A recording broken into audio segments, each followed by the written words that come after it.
friends are sending me pictures from downstairs with the projection, and everybody is around it. So, okay. Starting. Hello, everyone who is watching this live Q&A. This is the first day of the 11th London Kurdish Film Festival. My name is Kaveh Abbasian. Today we watched 5 films, all of which belong to the theme Beyond Borders. And if you have noticed, 3 of them were from the Kurdish diasporic community in Norway. Here I have the director of 2 of those films and the actor for another one.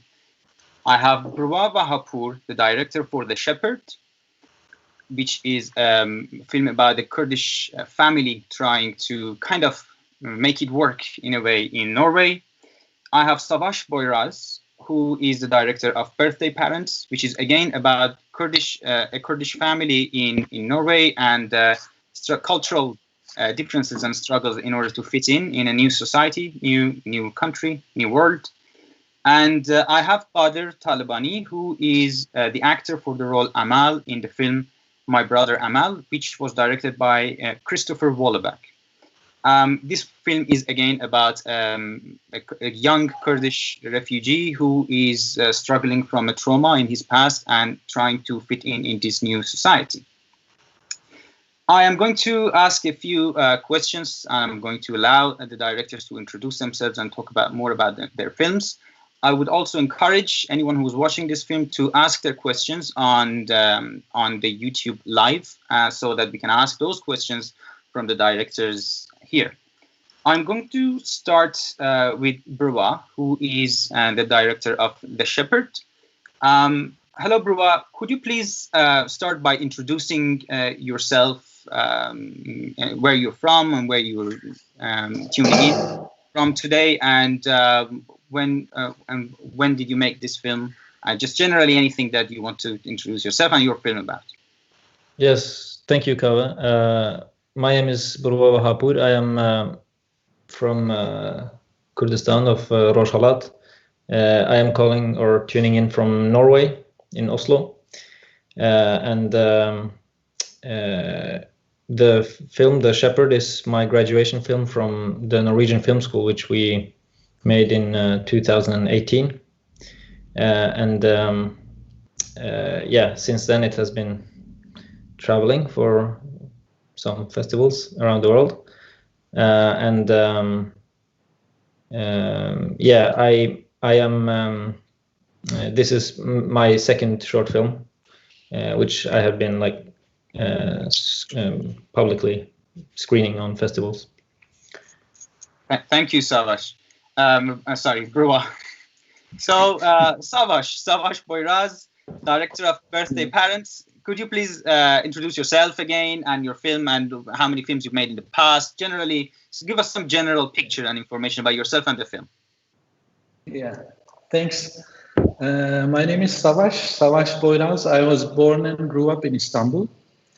And since 2009, I've been living in Sweden and Norway and a little bit in Germany.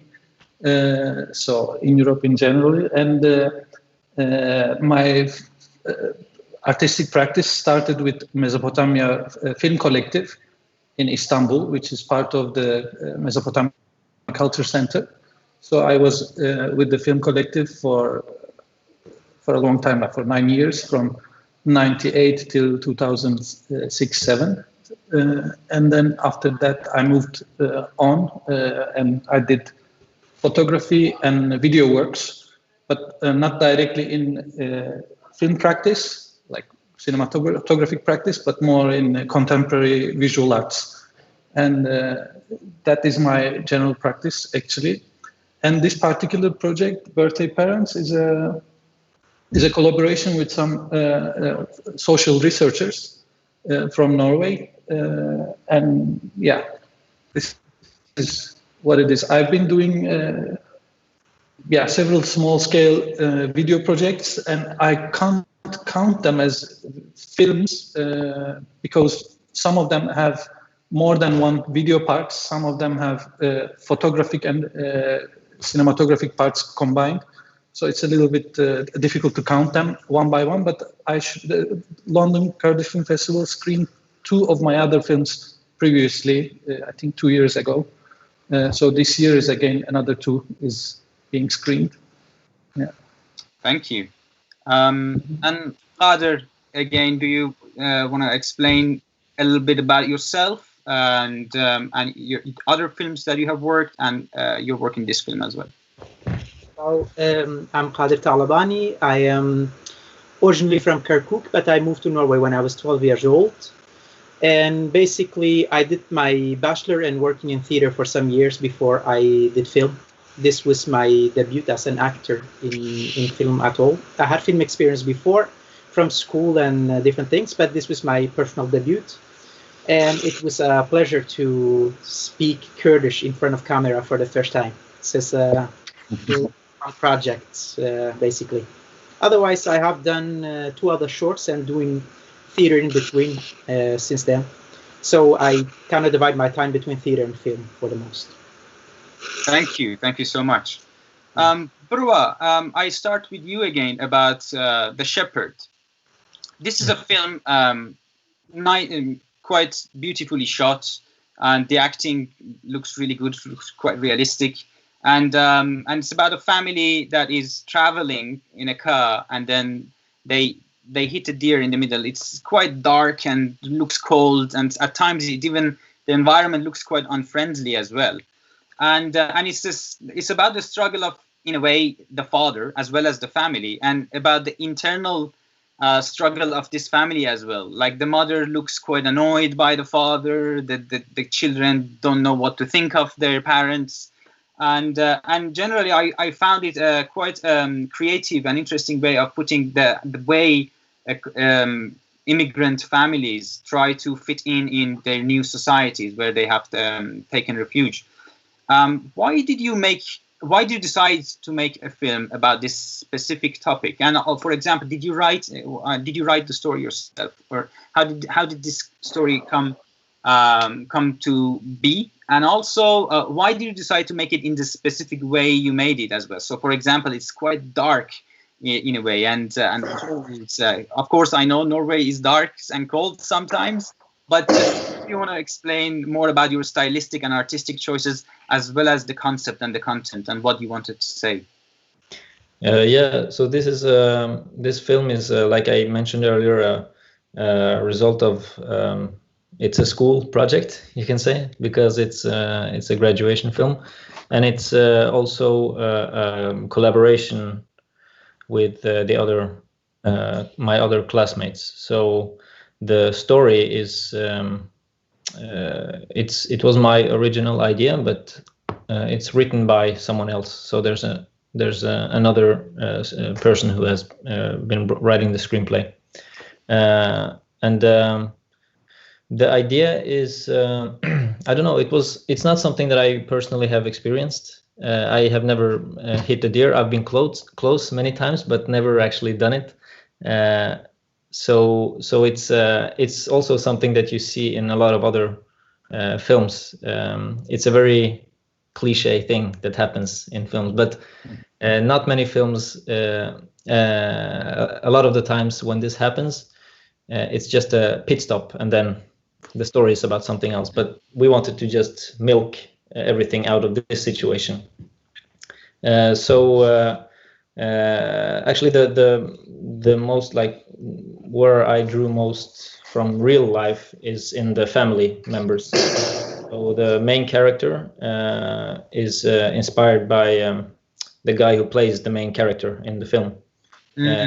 He's a personal friend of mine, and a lot of the character traits is him. It's just himself playing the character.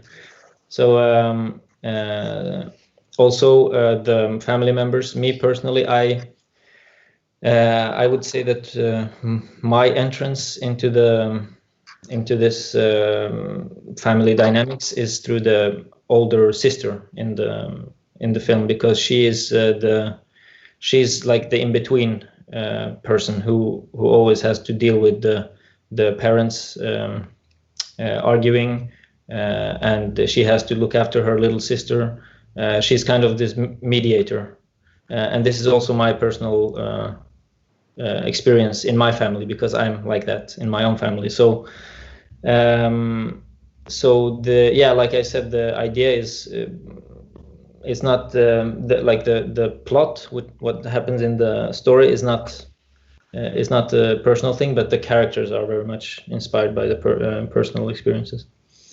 Thank you. Yeah. Thank you. So is the father an actor or not? He has experience in theater. He has been writing and directing and playing in theater himself in Kurdistan. But now, after this film, he got a part in a Norwegian TV series, which is coming out soon. And also, and he has some other projects also. So it's very fun to see him. That's on the rightfully deserved. Yeah. Savas, and birthday parents. Similar question to you. You have again, you have focused on a family and their struggle in fitting in a new society, and then again we see that you have chosen to depict this family, this Kurdish family, in their own households. In quite the choice of lights that you have, it's slightly darker, dimmer. But the Norwegian family has much brighter field lights, and things look. You make a clear distinction and contrast between these two worlds in a way, and then it ends with the Kurdish family being in the other bright Norwegian household in a way. So which is a very interesting stylistic choice, I think. And I wanted to again ask you to explain why you decided to focus on this issue, on this topic. Is this something that you have personal experience from? For example, when you yourself came to Europe and started to make a new place your home, or and also your stylistic and artistic choices as well. Oh yeah. Thanks. First of all, this project was somehow commissioned to me by Bergen University. There are two researchers, Hilde Danielsen and Synnøve Bendiksen. They've been working on a project called Parenting Cultures in Norway, which is a sociological and anthropological research. And this research, they wanted to communicate the results of the research to public. And for such a subject, the regular dissemination methods for research is just like writing articles and joining seminars and academic circles. It just didn't make much sense to communicate this kind of research, because that's why they wanted to turn it into a visual work. And we decided to do one photography exhibition, more like a documentary photography show, and also a film basically. Initially we had the idea of making a documentary, but then we said a fiction will be much more fruitful, because then we can compress a lot of the issues into one very dense script, which can talk about everything. And so the idea of focusing on the birthdays was my idea, but this was something that kept coming back in their own research as well. So this birthdays was a very important platform for both Norwegian and migrant parents to perform their parenting. So people decided if they were good or not good parents, depending on how they provided this birthday celebration to their children or not. So this was one thing. And I also personally, growing up in a Kurdish family, I am one of 6 siblings, and I don't remember celebrating my own birthday. And this is not in a cultural thing in us, not because of religious reasons or anything else, but practically there was no room for it. And also, technically, my birth date and my registered birth date on my ID is not the same. So there is not a specific importance given to birthdays in our culture. It's not that the person is not celebrated, but there are other ways of celebrating it. Celebrating the individuality of the person, not the birthday party itself. So we wanted to focus on this thing, and it wasn't like their research. The research of the researchers was not particularly about Kurdish diaspora, but because I have this background, I found it easier to translate the issues into a Kurdish family and to kind of set it up within this context.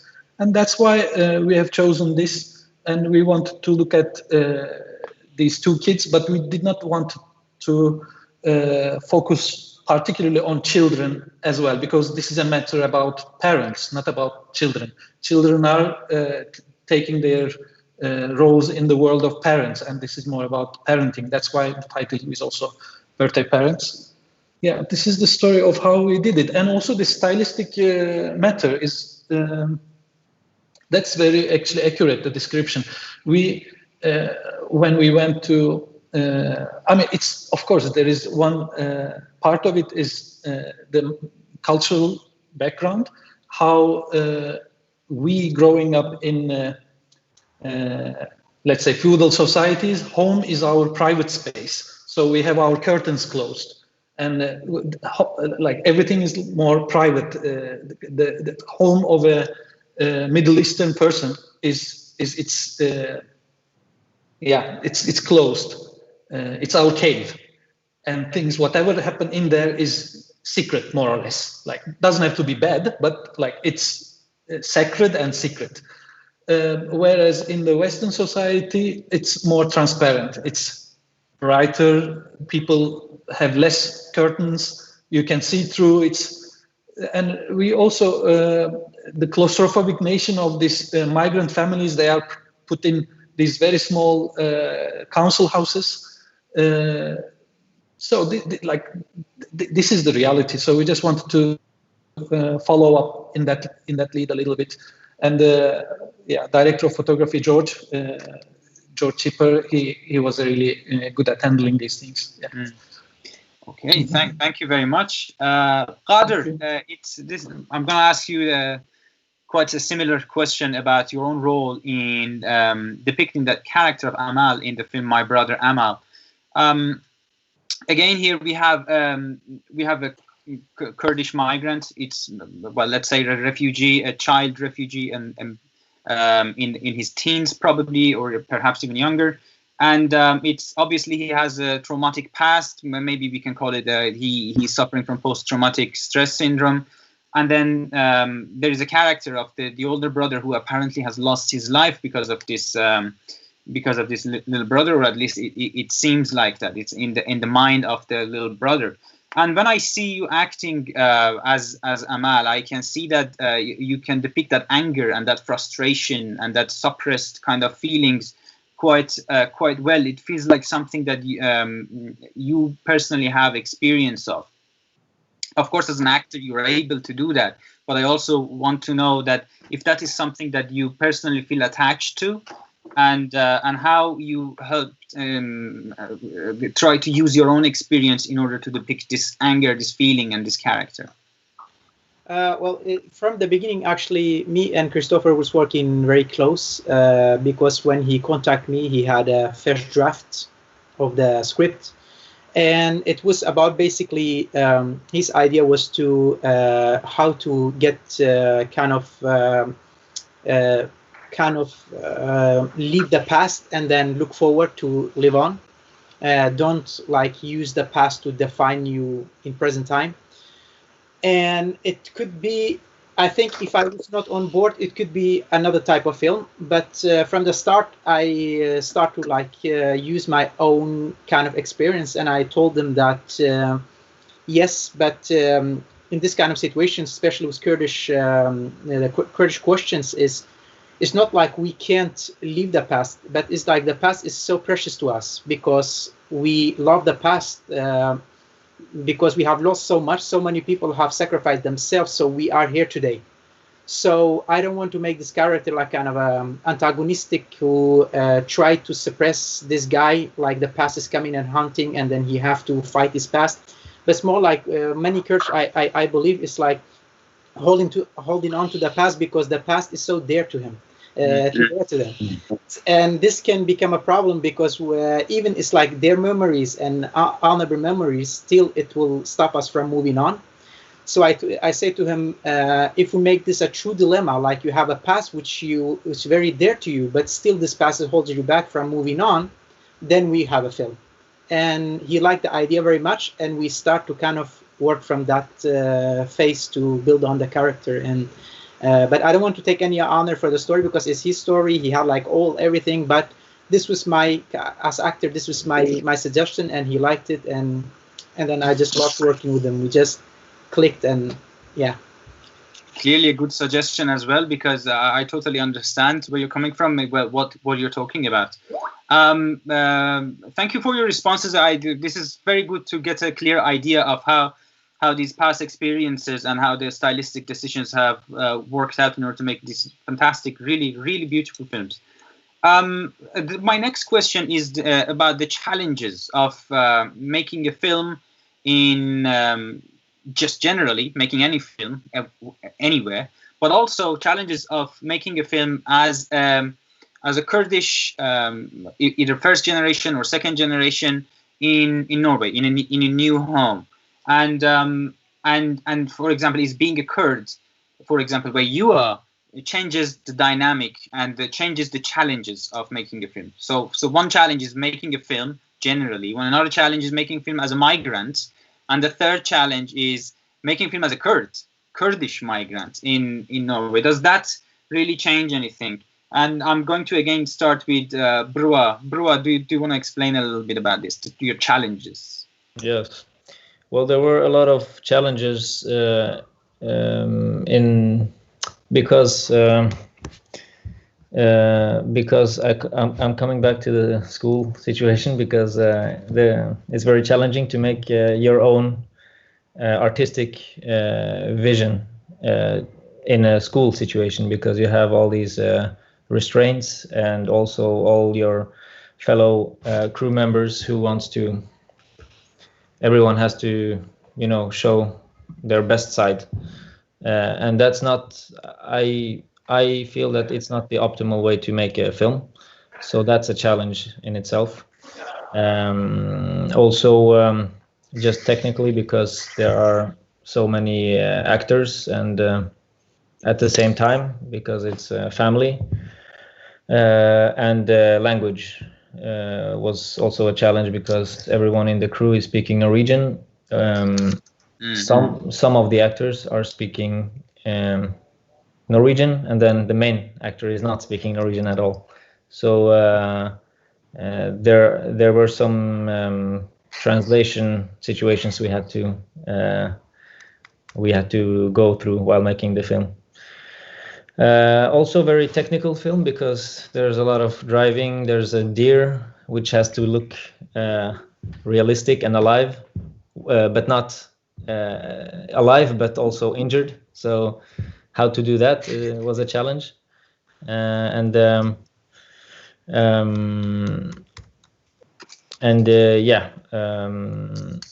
in terms of being Kurdish, personally, I don't know. I didn't reflect so much about the being Kurdish part of the process, because for me, when making this, telling this story, it wasn't. For me, I would like to, if I could take away the fact that they're Kurdish, it would be the same story. That was a vision that I had. So I didn't confront any situations about that, So it's like a more universal. This is an experience that anyone can go through.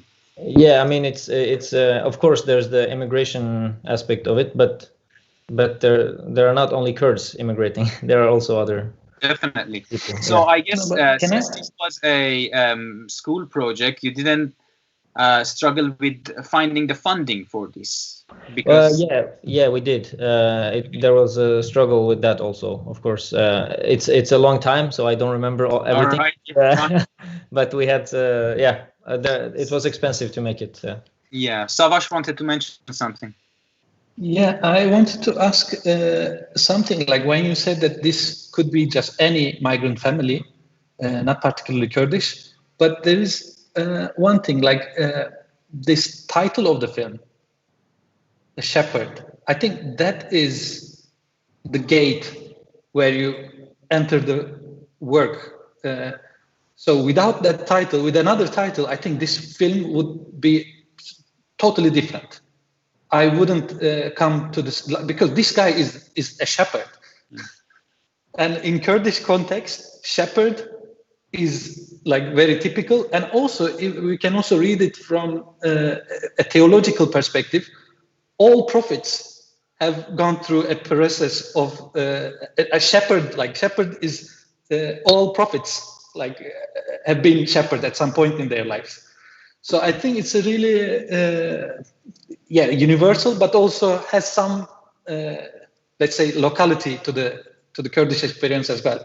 Yes, Yeah. some Kurdish elements. Yeah. Yes, of course. The shepherd title is very. I think the Kurds watching it will be thinking about the Kurdish shepherd, like you mentioned. So of course, when you have a Kurdish family, why not do it the Kurdish way? But I mean that if we could also change the title also if that's the case. But yeah. No, I don't say that it is not universal. It is Kurdish. I don't mean it. It is, as you say, it is universal. But for me, the title was very important. That how it opened up these other doors in the meanings. Yeah. Great. Yeah.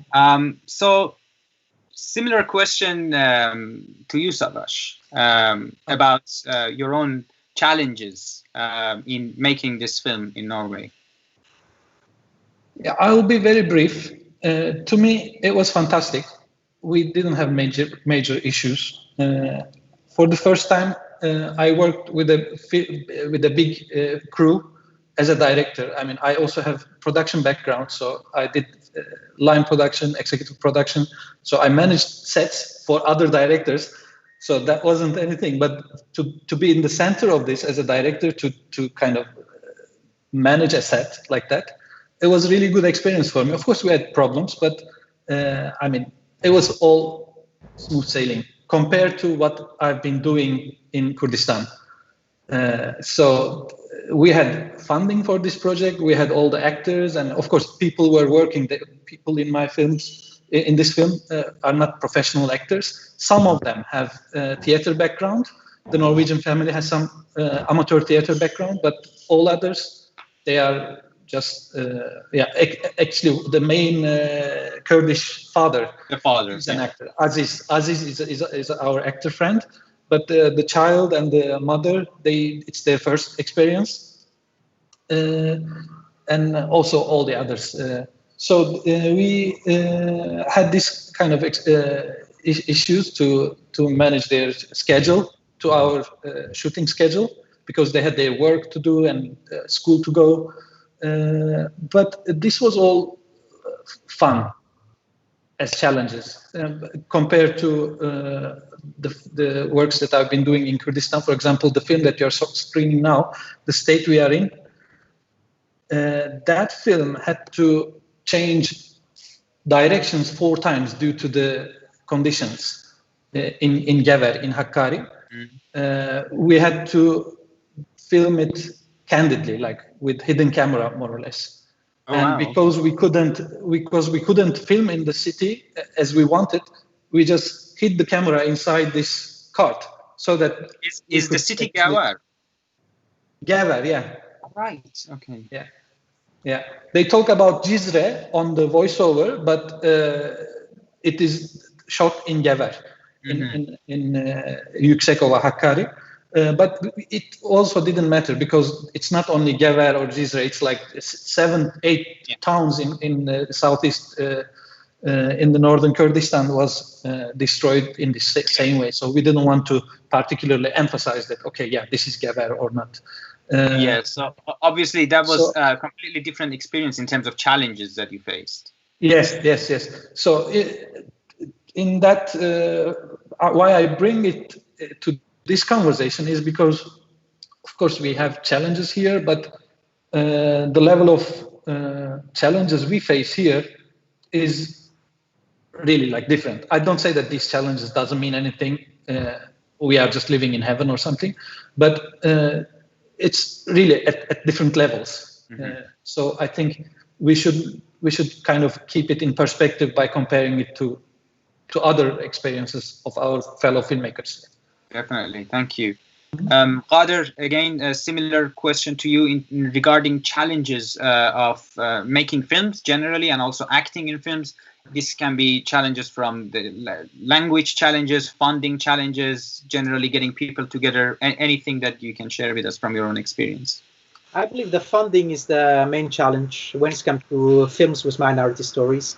Especially this short, Christopher couldn't find any producer who was willing to take the project. So instead of abandoning the project, he just decided to make it himself.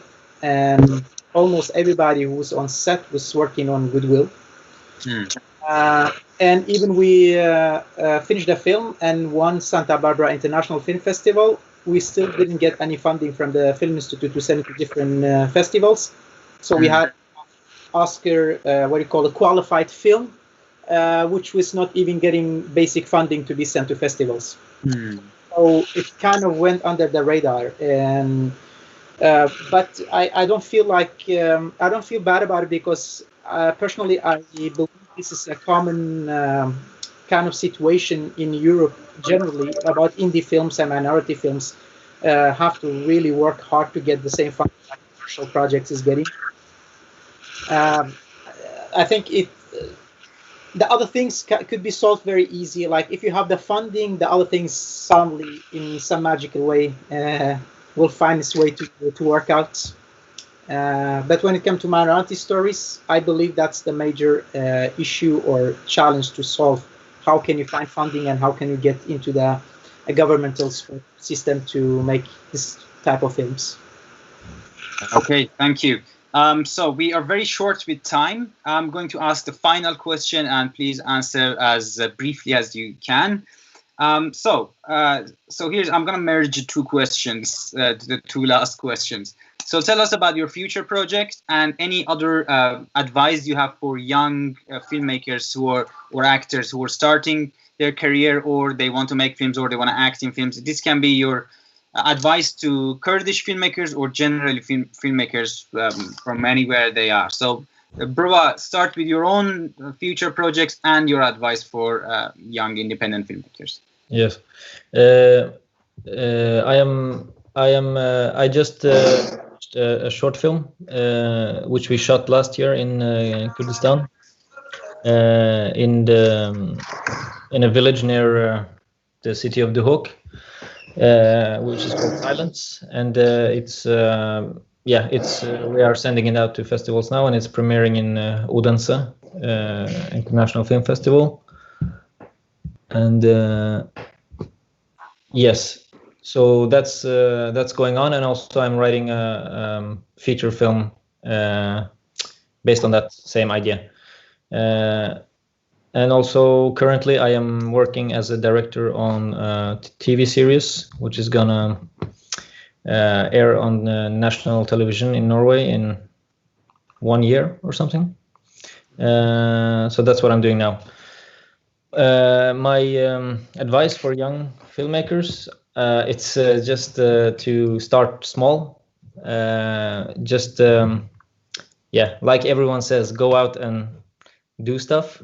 And I know that a lot of people have big ideas and a lot of ambition, but start small is my advice. Because then you can keep the ball rolling, and then you will do something big in the future. Thank you, Brwa. Thank you so much. Savas, same question. Hi again. Yeah, the next project is actually the reason why I am in Maastricht now. This is an artist residency program, and right now I came here to spend a year during the pandemic times, unfortunately, to do a new project about environmental and social impact of colonial military practices in Kurdish experience. Basically, it's a large project. It's more research, and then there will be several small video and photographic works, maybe some sound works coming out of this. But there will also be a documentary. I am collaborating with some of my friends in Gever again. It's again my laboratory. So Gever is a really fantastic location with its landscape and people. Yeah, this is what I'm working on right now. And the advice, I just repeat Brwa, start small. These ambitions, they can cause a lot of trouble. It's good to be ambitious, but when you start, it's good to start small because, Thank you so much. Thank you so much, Savas. And Kadir, it's your turn to tell us about your future project and advice for young actors, filmmakers. Well, I just finished a short film in Norway. It's kind of same direction, and there's some theater projects in the beginning where somebody's writing a script based just like directly for me, and then we're gonna work from there. And also I'm in kind of my own writing process, but we'll see what happens.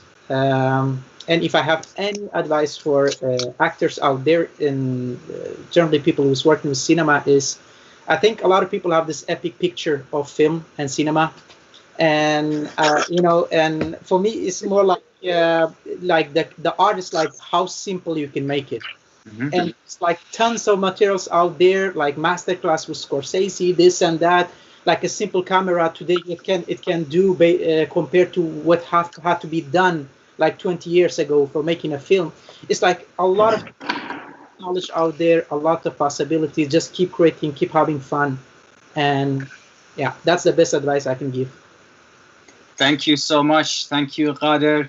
So that was, I think, a very good Q&A. I myself learned a lot from you guys. And for everyone who's watching this, don't go anywhere. After this, we are having a Q&A session with Bijan Zarrin, the director of Schwan. And thank you very much for being with us. This is the first day of the festival. We have 9 more days to go. Thank you so much, everyone. Bye-bye. Thank you. Ciao. Bye-bye. Thank you.